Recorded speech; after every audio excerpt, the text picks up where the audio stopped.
Guys, स्वागत है आपका अपने यूट्यूब चैनल स्टडी विद अमन कुल में। तो आपका इंग्लिश का प्री बोर्ड का एग्ज़ाम है। अब इंग्लिश के प्री बोर्ड के एग्ज़ाम में आपको अच्छे से अच्छा स्कोर करना है, बिकॉज दो कैटेगरी के स्टूडेंट्स हमेशा होते हैं, जिनका फुल टू फुल सिलेबस होता है और जिनका कुछ नहीं हुआ होता है। जिनका फुल टू फुल होता है ना, उनको भी यही लगता है कि उनका कुछ नहीं हुआ है, एंड जिनका कुछ नहीं हुआ उन्हें तो लगता ही है कि हमारा तो कुछ हुआ ही नहीं। एंड उसके टेंशन में वो नहीं पढ़ते और इतना वो पढ़ लेते हैं कि उन्हें टेंशन होती है कि कुछ नहीं हुआ उनका। तो यहाँ पे सबसे पहले हम डिस्कस करेंगे पेपर का पैटर्न कैसा है। पेपर का पैटर्न आपको समझ आ रहा है, यानी आप अपना टाइम को समझ जाएंगे कि मुझे टाइम को कैसे यूटिलाइज़ करना है, क्योंकि वहाँ पे 15 मिनट पेपर को रीड करने के लिए मिलता है, उसमें पैटर्न को भी आपको देखना पड़ता है। एंड देन वो जो आपको मन में जो सारी टेंशन होती है ना, उससे आप सब कुछ भूल जाते हैं, आंसर्स भी। पेपर के पैटर्न को समझने के चक्कर में और क्वेश्चंस को रीड करने के चक्कर में आप आंसर भूल जाते हैं। इसलिए मैं आपको पहले ही बता देती हूँ, एग्ज़ाम से 1-2 दिन पहले आपको पेपर का पैटर्न अच्छे से समझा देती हूँ कि पेपर आपका किस टाइप में आएगा एंड कैसे कैसे आएगा। तो ऑफकोर्स इंग्लिश का पेपर है, 4 सेक्शन में डिवाइड होगा। 2 जो सेक्शन है, section A B MCQ type में होंगे और सेक्शन सी और डी आपको लॉन्ग आंसर टाइप वगैरह में लिखने होंगे, यानी ये आपके सब्जेक्टिव होंगे। सेक्शन ए आपका अनसीन पैसेज 2 आएंगे आपके, एक डिस्कर्सिव और एक केस बेस्ड। यानी केस बेस्ड में भी आपको MCQ टाइप की क्वेश्चन, बट इंग्लिश का जो अनसीन पैसेज होता है ना, वो बहुत डिफ़िकल्ट होता है। एंड मिड टर्म का एग्ज़ाम का जो आपके पेपर का जो अनसीन पैसेज था, वो मोस्टली स्टूडेंट्स को डिफ़िकल्ट लगा था और वो कैपेबिलिटी MCQ टाइप में नहीं थी। वो आपको करना था क्वेश्चन को बहुत ज़्यादा समझ के और अपने टाइप से आंसर करके।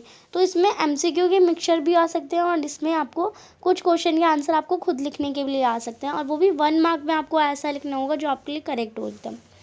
तो 10-10 मार्क के दोनों पैसेज आपके होंगे और ये 20 मार्क्स का यहाँ पे सेक्शन ही कंप्लीट होगा। और ऑलमोस्ट MCQ होगा, बट फुली MCQ नहीं होगा, ये भी मैं आपको बता देती हूँ। सेक्शन बी जो है वो tense, error correction, reported speech, इसके टाइप में आएगा। इनमें आपका टेंस, एरर करेक्शन और रिपोर्टेड स्पीच में ऐसे क्वेश्चन आ जाएंगे जस्ट लाइक आपको 2 लोगों की कंजर्वेशन दे रखी है जो कि डायरेक्ट स्पीच है, कि आपको उसे इनडायरेक्टली लिखना होगा। एंड ये जो है मोस्ट इंपॉर्टेंट क्वेश्चन है। मैंने जितने भी सैम्पल पेपर करवाए हैं उनमें कोई क्वेश्चन ज़रूर करवाए हैं, तो आप उन वीडियोज़ को भी ज़रूर देख लें अच्छे से। एंड ये भी आपका टोटल मिला के MCQ टाइप में भी हो सकता है और ये आपका 10 मार्क्स का आ जाएगा। सेक्शन सी आपका स्टार्ट होता है राइटिंग स्किल्स का, जिसमें आपके दो राइटिंग स्किल में चीज़ आएंगी ग्रामर में, फॉर्मल लेटर और एनालिटिकल पैराग्राफ। फॉर्मल लेटर में भी चॉइस दी जाएगी, दो में से किसी एक को करना होगा, और लेटर फॉर्मल ही होगा। या तो लेटर एडिटर को हो सकता है, या तो लेटर प्रिंसिपल को हो सकता है, या तो लेटर रेजिडेंट के प्रेसिडेंट को हो सकता है, यानी जहाँ आप रहते हैं उसके प्रेसिडेंट एरिया के कंसर्न अथॉरिटीज़ को हो सकता है। तो फॉर्मल लेटर ही आएगा चॉइस में, यानी आपको 2 चॉइस दी जाएगी, या तो ये वाला करना है या तो ये वाला करना है। एनालिटिकल पैराग्राफ में भी आपको चॉइस दी जाएगी। एक जो एनालिटिकल पैराग्राफ होगा आपका, वो आपको दिया जाएगा जस्ट लाइक एक पिक्चर दे रखी होगी, इसे एनालाइज करके आपको लिखना होगा। एंड या फिर एक पैराग्राफ होगा जिसमें एक न्यूज़पेपर से कुछ आर्टिकल ले लिया जाएगा, उस आर्टिकल को पढ़ के इसे ही और आपको अब्रॉड में जो इसकी थीम है उसे ही अब्रॉड करके आपको लिखना होगा। तो दोनों ही एनालिटिकल पैराग्राफ में आ सकता है, अथवा में आएगा, दोनों में से कोई एक करना होगा आपको, जो आप जिसकी तैयारी बेस्ट करके गए हैं। मैंने सैम्पल पेपर में भी दोनों ही करवाए हैं, आप वो दोनों को देख सकते हैं। सेक्शन डी लिटरेचर है। लिटरेचर में आपका चैप्टर्स आएंगे। चैप्टर्स में सबसे पहले आपको सारे चैप्टर आपको पता होने चाहिए कौन कौन से चैप्टर, मैं आपको नीचे आगे बता भी दूँगी कि कौन कौन से चैप्टर आएंगे। और सेक्शन डी में सबसे पहले एक सीन पैसेज आएगा जो 5 नंबर का होगा और MCQ टाइप क्वेश्चन होंगे। फिर एक सीन पोएम, और इसमें भी चॉइस दी जाएगी, और सीन पोएम आएगी जो कि आपकी कोई भी बुक की पोएम हो सकती है, just like the tree and the tale of custard dragon. ऐसी बहुत सारी पोएम है आपकी, उनमें से कोई सी भी एक उस पोएम का एक पैराग्राफ आ जाएगा और उसमें से आपको क्वेश्चन के आंसर करने होंगे। 5-5 नंबर का ये भी होगा, और दोनों में ही चॉइस होगी, या तो ये वाला पैसेज करो या तो ये वाला, या तो ये वाली पोएम का पार्ट करो या तो ये वाली पोएम का पार्ट करो, दोनों में ही चॉइस दी जाएगी। एंड फिर उसके बाद 3 मार्क के 4 क्वेश्चन आएंगे। 5 क्वेश्चन होंगे बट आपको 4 ही करने होंगे। फिर 3 मार्क्स के 2 क्वेश्चन, इसमें भी 3 क्वेश्चन देंगे, यानी चॉइस दी जाएगी बट आपको करने 2 ही हैं। फिर 6 मार्क्स के क्वेश्चन आएंगे, उसमें 2 क्वेश्चन दिए जाएंगे बट आपको करने 1 है और एक 6 नंबर का होगा। फिर इसमें एक क्वेश्चन आपको करना होगा, बट दिए जाएंगे 2, बट आपको करना है 1, जो कि 6 मार्कर। और ये वाले जो 6 मार्कर के क्वेश्चन है उसमें मैंने आपको एक नया पैटर्न के अकॉर्डिंग क्वेश्चन सिखाए थे। जैसे लाइक आपके क्वेश्चन ऐसे आएंगे, जैसे एक चैप्टर दे दिया आपको, मैंने नाम दे दिया मिसबिल द ऑटर। मिसबिल द ऑटर में आपका ऑटर के बारे में कहानी है, जो कि एक पेट एनिमल रहा। एंड दूसरा आपका जो रहा है, हमने एक पोएम ले ली, a tiger in the zoo. जो टाइगर है वो जो जू के अंदर है, जो केज के अंदर है, यानी पिंजड़े के अंदर है। तो एक पेट एनिमल और एक टाइगर जो कि लोगों से, विजिटर से नफरत करता है, बुरा लगता है, उसे गुस्सा आती है उन्हें देख के, उन दोनों के बीच में बातचीत हो रही है, यानी कंजर्वेशन। इस टाइप के क्वेश्चन मैंने बहुत सारे सैम्पल पेपर में करवाए हैं, और ये मोस्ट इंपॉर्टेंट क्वेश्चंस आपके ज़रूर आएंगे। और आपको कंजर्वेशन लिखनी आनी चाहिए, वो सब मैंने आपको वीडियो में सिखाया। तो आप सैम्पल पेपर्स की वीडियो ज़रूर देखिएगा जाने से पहले, जिससे इस टाइप के क्वेश्चन आप कर सकें। एंड ऐसा ज़रूरी नहीं कि मिसबिल द ऑटर क्या और टाइगर इन द जू के ही चैप्टर क्या है, आपके अलग अलग चैप्टर्स हैं। जस्ट लाइक एक नेकलेस से आ जाएगा, और एक आपको ले लिया जाएगा omega book that save the earth chapter से। तो दोनों में से कोई एक एक कैरेक्टर ले लेंगे, और इसको आपको बातचीत करानी है, वही आपको कंजर्वेशन करवानी है, और वो 6 मार्क का क्वेश्चन आपका आएगा। फिर है फर्स्ट फ्लाइट। फर्स्ट फ्लाइट में मतलब आपको अगर अभी तक आपने ये वीडियो आप एंड में पढ़ रहे हैं, देख रहे हैं, अगर आप सोच रहे हैं कि आपने सारे चैप्टर कर लिए, तो मैं एक बार रिमाइंड करा दूं कि कौन कौन से चैप्टर आपके आ रहे हैं। Chapter 1, chapter 2, chapter 3, chapter 4, chapter 7, chapter 8, chapter 9, chapter 10, chapter 11। आप अपनी बुक से मैच करके देखिए कि आपने ये सारे चैप्टर पढ़े हैं। और फर्स्ट फ्लाइट की पोएम में पोएम 1, पोएम 2, पोएम 3, पोएम 4, 5, 6, 8 और 9 और 10 और 11।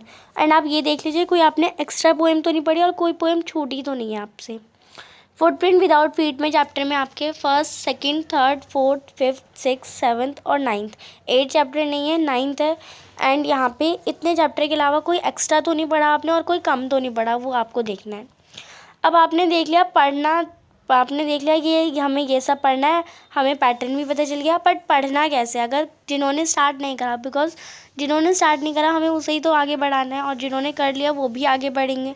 तो पढ़ना कैसे, एटलीस्ट आपको जिन मतलब अभी आपके पास जितना टाइम है ना, अभी से लेके रात भर लग जाओ। आपको रात भर सोना नहीं है, आपको लग जाना है जब तक पेपर दे के आएंगे।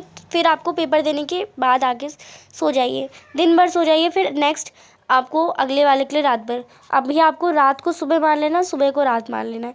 आपको अभी से लेके अपने 12 बजे तक, यानी अपने अगले एग्ज़ाम तक पढ़ना है, स्टार्टिंग सुबह रात भर, जिससे आप ज़्यादा से ज़्यादा पढ़ सकें। एटलीस्ट आपको क्या करना है, चैप्टर रीडिंग, जिन चैप्टर्स को आप लोग पढ़ा तक नहीं है, मतलब ऐसा नहीं कि आपने एक भी चैप्टर रीड आउट नहीं करा होगा। कुछ चैप्टर्स रीड कराओगे आपके टीचर ने, या आपने खुद कभी रीड करे होंगे। जो आपने चैप्टर्स रीड नहीं करे, वो चैप्टर आपको एक बार रीड करना है, बिकॉज रीडिंग इंपॉर्टेंट होती है। रीडिंग इंपॉर्टेंट क्यों है, क्योंकि आपको अनसीन पैसेज जो आपका सेक्शन है, जो कि 20 नंबर का आएगा आपका, उसमें भी रीडिंग ही करनी है। ये नहीं कि मैंने आपको हर एक वीडियो में सैम्पल पेपर में वो रीड करके बताया था, कि जिससे हमें आंसर्स निकालने के लिए बहुत ईजी हो जा रहा था। मगर आप रीड नहीं करेंगे तो आपको समझ नहीं आएगा, और थीम आप तब तक नहीं बताएंगे। रीड करने में 2 से 3 मिनट लगता है। ऐसे आप चैप्टर भी आपके छोटे छोटे होते हैं, आपको या तो उसका समरी रीड कर लीजिए, या तो फिर उसकी पूरी थ्योरी आपको रीड करनी है। पूरे चैप्टर को लाइन बाय लाइन रीड करेंगे, जिससे आपको पता चलेगा कि किस कैरेक्टर ने क्या कहा था, किस कैरेक्टर का क्या नाम था, और कौन सा कैरेक्टर कौन से चैप्टर से है, जिससे आपको ये समझ आ जाएगा। और आपको रीडिंग कर लेना है। रीडिंग करने का यही बेनिफिशियल होता है कि आपको आंसर में कोई क्वेश्चन पूछा जाता है ना, तो यस आप बुक की जो आपने लाइन पढ़ी होती है ना, आप वही लिख देते हैं, और वो आप लिख देते हैं, तो वो आपके लिए बेस्ट होता है। इंग्लिश में ज़्यादातर स्टूडेंट्स यही करते होंगे कि वो अपने आप से बना के, क्योंकि उनकी इंग्लिश अच्छी है, वो अपने आप से बना के आंसर कर लेते हैं। बट इंग्लिश का जो सब्जेक्ट है ना, वो सब्जेक्ट आपका चैप्टर्स में से क्यों दिए जाते हैं क्वेश्चन, क्योंकि आपने चैप्टर को कितना अच्छे से पढ़ा है। और चैप्टर की अगर अच्छे से पढ़ा, यानी चैप्टर की लाइन बाय लाइन रीडिंग करिए, लाइन बाय लाइन रीडिंग करिए, तो चैप्टर की लाइन बाय लाइन ही आप आंसर भी करेंगे। नहीं, चैप्टर के अकॉर्डिंग ही आपको आंसर करना होता है। चैप्टर की लाइन के आंसर लिखेंगे तो आपके लिए और नंबर गेनिंग करने का प्रोसेस हो जाता है। और जो आप आंसर लिखते हैं, वो हमारी जो आपकी राइटिंग स्किल्स को भी बढ़ाएगा, यानी आप जो बुक के आंसर लिखेंगे वो आपकी राइटिंग स्किल्स भी बढ़ेगी। एंड आपको ना एक पॉइंट और जो मैं आपको बताना चाहती हूँ, आपको वर्ड लिमिट को बहुत ध्यान देना है। यानी अगर आपको तीन नंबर का जस्ट लाइक क्वेश्चन है जिसमें आपको दे रखा हो 80 से 100 वर्ड्स में आंसर करना है। तो 3 नंबर में आपको एटलीस्ट 80 से 100 वर्ड है तो आपको 80 वर्ड ही लिखना है। ज़्यादातर क्या करते हैं 100 से ज़्यादा लिख देते हैं, जो कि ओवर लिमिट हो जाती है। और ओवर लिमिट के नंबर कहते हैं कि ये तो एक्स्ट्रा ही लिख रहा है, यानी क्वेश्चन जो चेक करने वाला होता है या आपकी टीचर होती है उसका माइंडसेट ऐसा हो जाता है कि इससे क्वेश्चन पढ़ना ही नहीं आया, यानी 80 से 100 वर्ड लिखा है तो 80 इसने ज़्यादा कैसे लिख दिया। तो आपको क्या करना होता है, आपको 80 से कम 80 जितने नंबर, यानी अगर आपने 82 वर्ड्स का लिख दिया, अब आप कहेंगे कि हम क्या वर्ड्स गिनते रहें, नहीं, आपको वर्ड्स नहीं गिनने। 80 वर्ड आपको पता है आपके एक लाइन में 6 वर्ड आ जाते हैं, तो आपके 80 वर्ड्स कितने लाइन में आएंगे आप उसे मल्टीप्लाई करके देख सकते हैं। तो आपको अपने से ध्यान रखना है कि 80 वर्ड्स में ही आपको आंसर करना है। एंड कुछ के साथ ये प्रॉब्लम होती है कि आपका क्वेश्चन तो है 5 नंबर का और आपको आंसर उसका ना 3-4 लाइन में ही आता है, और आपको 5 नंबर में आपको पता है लगभग 10 लाइन तो लिखनी ही होती है और आपको आती 4 लाइन ही है। तो आपको क्या करना है, उस 5 नंबर में जो भी मतलब अगर आपको कोई कैरेक्टर के बारे में उसकी ऐसा क्यों होता है तो वो लिखा है, तो सबसे पहले उस कैरेक्टर के साथ ऐसा क्यों हुआ वो लिखिए, एंड आपके साथ ऐसा क्यों होता है वो लिखिए। एंड अगर आपको तब भी लगे कि ऐसा क्वेश्चन है तो आपको जितना आता है ना, आपको 4 लाइन वाला आता है तो आप 4 लाइन वाला ही लिखिए। एंड अपनी टीचर जब आप चेक करवाएंगे तो आप उनसे कह सकते हैं कि यस इसमें तो यही आएगा और कुछ आ ही नहीं सकता। एंड जब आपको टीचर बताएगी तब आपको अपनी मिस्टेक्स पता चलेगी, क्वेश्चन के अकॉर्डिंग ये होता है।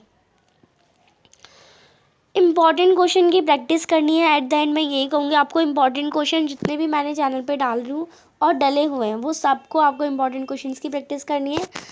सैम्पल पेपर्स हैं, टाइम है, अगर आपके पास 3 घंटे टाइम, एक बार टाइमर सेट करिए, लगा लीजिए एक सैम्पल पेपर, आपको पता चल जाएगा कि हाँ मैंने अभी 3 घंटे में नहीं करा तो 10 घंटे बाद जो मैं 3 घंटे का पेपर कर पाऊँगा उसमें कैसे करूँगा। तो एक बार टाइम है तो लगा लो एक sample paper, previous year question paper आपको, और उस सैम्पल पेपर को कभी आपको चेक करने की ज़रूरत नहीं है, आपको बस ये चेक करना है कि मैं 3 घंटे में पेपर कर पाता हूँ या नहीं कर पा रहा हूँ। और प्रीवियस ईयर क्वेश्चन के आपको एमसीक्यूज़ देख लेने हैं, क्योंकि एमसीक्यूज़ जो क्वेश्चन होते हैं ना वो घुमा करके वैसे ही क्वेश्चन पूछे जाते हैं। पोएम्स के पोएटिक डिवाइस, मैंने पोएटिक डिवाइस को एक सिंपल से सिंपल वे में सारे जो पोएटिक डिवाइस होते हैं, एलिट्रेशन, मेटामॉर्फिक और रिपीटेशन, वो सब जो है जितने भी आपकी बुक में हर पोएम्स हैं मैंने वो आपको एक वीडियो बना रखी है, आप पोएटिक डिवाइस एंड हमारे चैनल का नाम साथ में सर्च करके देख सकते हैं। मैंने लास्ट ईयर बनाई थी और वो जो पोएटिक डिवाइस है वो बहुत ईजीली आपको लर्न हो जाएंगे, वो तरीका मैंने बताया। तो पोएटिक डिवाइस करने का यही तरीका है आपका। और ये क्वेश्चन ज़रूर आते हैं आपके कि इस पोएम की इस लाइन में कौन सा पोएटिक डिवाइस यूज़ हुआ है, एंड आपको वो आंसर करने में फिर गलती हो जाती है और आप तुक्का फेर के आ जाते हैं। पोएट और पोएम के हर नेम, यानी just like a tiger in the zoo या कोई भी आपकी पोएम है उसके पोएट के नेम और उसका पोएम का नेम वो आपको याद होना चाहिए। जस्ट लाइक आपको मैंने कहा था कि पोएम वाला क्वेश्चन आएगा, सीन पोएम होगी, आपको पोएम दे दी होगी a tiger in the zoo, आपको कहते हैं राइट इट्स पोएट नेम, तो आपको पोएट नेम भी याद होना चाहिए। बिकॉज 1 मार्क का क्वेश्चन में 1 मार्कर में कुछ भी आ सकता है। एमसीक्यू में ही 4 पोएट के नेम दे दीजिए और आपको पोएट का नाम ही नहीं पता तो आप चारों में से कौन सा टिक करेंगे। तो आपको पोएट के नेम और पोएम का नेम भी अच्छे से क्लियर होना चाहिए। एंड मैंने कहा था कि चैप्टर बहुत सारे हैं आपके, फर्स्ट राइट के बहुत चैप्टर है, फर्स्ट राइट की पोएम बहुत है, फुटप्रिंट विदाउट फीट के चैप्टर्स बहुत है। तो कोई भी कैरेक्टर को गड़बड़ी नहीं कर देना है। अगर लेंचो जो है वो लेटर टू गॉड वाले चैप्टर्स है तो आपको किसी और चैप्टर में नहीं घुसेड़ देना है। बहुत सारे कैरेक्टर्स हैं तो आपको हर चैप्टर के हर कैरेक्टर स्केच भी पता होना चाहिए कि अगर जो लेंचो है वो जो था वो बहुत अच्छा ईमानदारी का किसान था, वो आपको पता होना चाहिए कि कैसा कैरेक्टर था उसका। और कैरेक्टर आपको चैप्टर वाइज मिसमैच नहीं कर देना कि इसका कैरेक्टर मैंने इस वाले चैप्टर में, आपको क्वेश्चन दे रखा हो कि हाँ द थीफ स्टोरी से लिखो, आपने मिडनाइट विजिटर का लिख दिया तो वो आपका उल्टा हो जाएगा, मिसमैच नहीं करना है। आपको पता होना चाहिए कि कौन से कैरेक्टर कौन से चैप्टर से, वरना आपका आंसर तो वहीं गलत हो जाएगा पूरा। इसलिए अपने से एकदम अच्छे से क्लियर होके चलना है। एंड स्कूल जाने से पहले आपको अपने माइंड में बस ये रिमाइंड कर लेना है हर एक चैप्टर के हर एक बार स्टोरी, यानी अ लेटर टू गॉड में क्या हुआ था, पहले हेलस्टॉर्म आया था, फिर ये हुआ था, फिर उसने लेटर लिखा गॉड को, और फिर वापस आया तो फिर वो गुस्सा हो गया। आपको ऐसे रास्ते में रिमाइंड करते हुए जाना है कि हाँ इस चैप्टर में ये हुआ था, अब ये चैप्टर छोड़ो, दूसरा चैप्टर क्या था, दूसरे चैप्टर में ये हुआ था, ऐसा ऐसा एंडिंग हुई थी। हर चैप्टर का जब तक आप पहुँच रहे हैं अपना एग्ज़ाम देने से पहले एक बार मन में रिकॉल कर ले कि यस ये चैप्टर में हुआ था, एंड क्वेश्चन आंसर की प्रैक्टिस कर लें। तो आई होप ये वीडियो आपके लिए हेल्पफुल रही होगी। चैनल को अभी तक सब्सक्राइब नहीं किया तो प्लीज़ चैनल को सब्सक्राइब ज़रूर करें, ज़्यादा से ज़्यादा दोस्तों के साथ शेयर करें। वीडियो अच्छी लगी तो इसे लाइक ज़रूर करिए और दोस्तों के साथ शेयर ज़रूर करिए। Thanks for watching you, bye bye guys.